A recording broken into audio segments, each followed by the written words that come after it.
Attack on Titan Season 4 Episode 25, titled Night of the End. In the last episode of Attack on Titan, we had a fairly eventful episode. With the return of Levi and Hange, they bring alongside them the possibility of joining forces with Marley, which was definitely something no one would have expected at the start of the final season. We also had Connie attempting to feed Falco, the new Jaw Titan, to his already Titanized mother, which ended in failure thanks to Armin and Gabi, and Connie coming to the realization of how pointless his actions were in the grand scheme of things. It didn't make sense to turn his mother back into a Titan, subjecting her to a limited life for 13 years, especially on the sacrifice of an innocent child.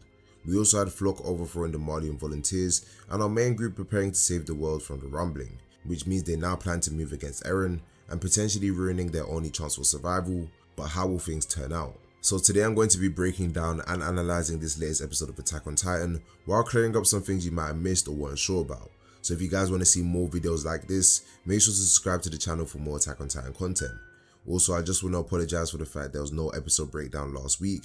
My microphone ended up breaking, so I had to end up replacing it as I let you guys know on my community tab. But it's sorted now, so things will be going back to normal. And I'm also trying to see if I can get 2 uploads out on a weekly basis, slowly as time goes on.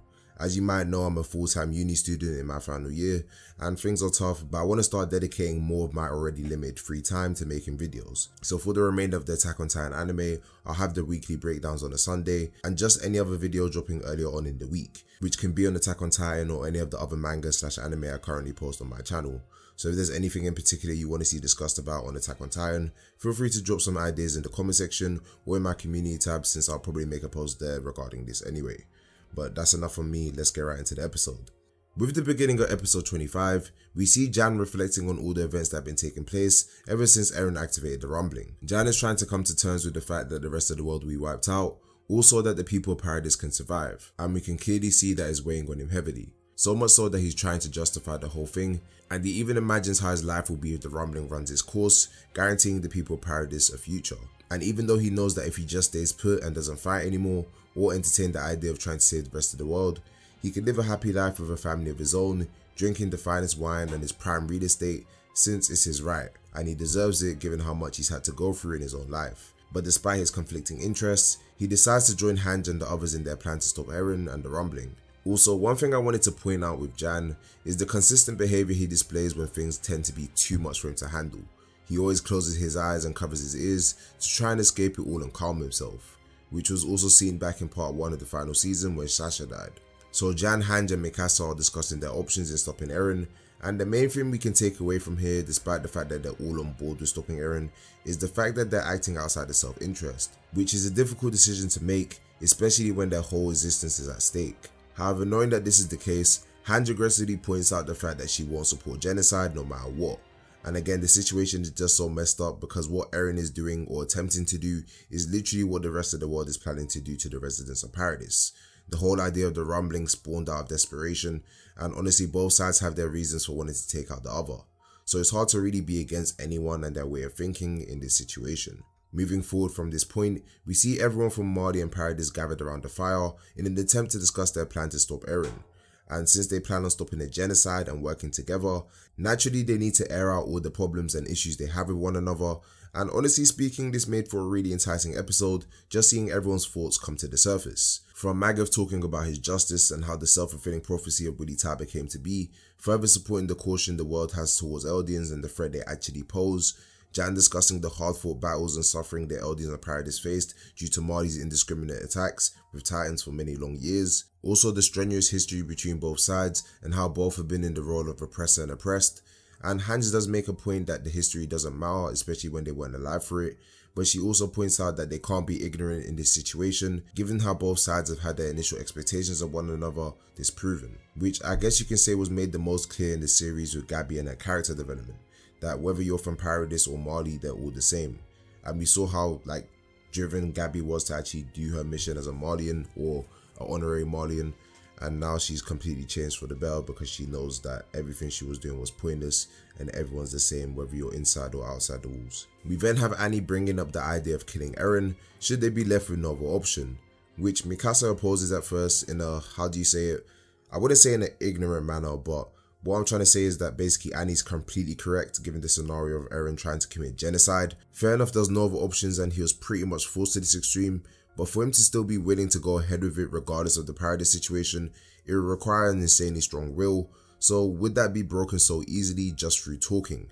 It seems unrealistic though not impossible, so killing him wouldn't be far-fetched. And Mikasa knows this herself, but I guess due to her relationship with him, she started to oppose the idea even a little bit, even though she knows that Annie's completely right.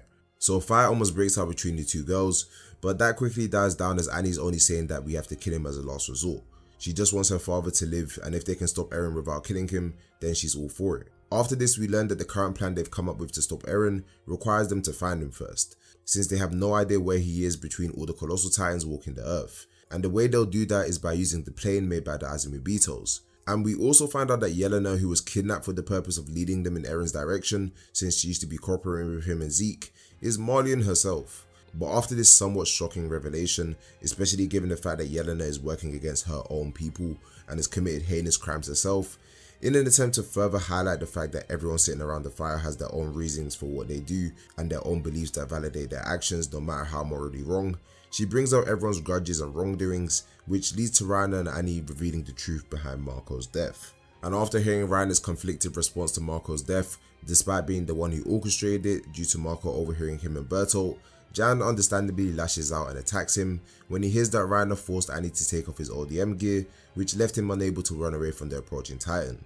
And just to add insult to injury, Reiner killed that same Titan out of hatred for his fallen comrade that he literally just left to die. But obviously we know that Reiner definitely isn't in the right place mentally and has been conflicted after being a Marleyan soldier, tasked with killing the devils on Paradis, and then living on Paradis and realizing that the truth he was told was false all along, but the burden of his mission forced him to move forward. And honestly, just seeing this part of the episode made me remember how great that Armin and Colossal Titan reveal was in season 2. Good times. So after Jan beats the brakes off of Reiner, Gabi intervenes, shielding him and begging for them to stop fighting, while admitting how shameful it is that they're even asking Armin and the others for their help, but she understands the wrongdoing she personally has done and she doesn't want her family to get caught up in it. And as Jan walks away and Gabi cries due to the hopelessness of the situation, we see Magath reaching his hand out while saying Gabi's name, but he retracts it straight away. And it's sad to see because it's clear Magath cares about Gabi and the other warriors despite the fact they're Eldian, but due to the circumstance he can never truly express that. He doesn't have the right, especially after the way he's treated them and their people over the years. We can see that he's truly conflicted. It's just like that time in the first part of the final season when he hugged her after finding out she was safe, which naturally was a shock not only to Gabi but all of us that he cared, and again is due to circumstance and the way the world is, which is truly unfortunate. And with the last part of the episode, we see the group after reconciling and squashing their differences, making their way to the dock to get on the Azumabitos flying ship. But we learn that Flock and the Yeagerists have already captured and locked down the area in an attempt to prevent the group from stopping Eren and the rumbling. And with that, we come to the end of the episode. Episode 25 was definitely a good episode. I enjoyed it a lot actually, and there was definitely a lot of dialogue in this one, but just seeing all sides air out their differences and reflecting on everything was really entertaining. And also the backgrounds are really nice in this episode, the whole setting and mood was spot on. So I'll give episode 25 an 8/8.5 out of 10. But what did you think of the episode? Be sure to let me know down below. And also if there was anything you wanted me to go over in more detail or clear up about this episode that I missed out on, be sure to comment it down below and I'll make sure to respond as soon as I can. Also, we are literally 150 subs away from hitting 10k on the channel by the time this video drops. So if you're new to the channel, make sure to subscribe and turn on notifications so you never miss another Attack on Titan upload. And I'll see you guys in the next one. Peace.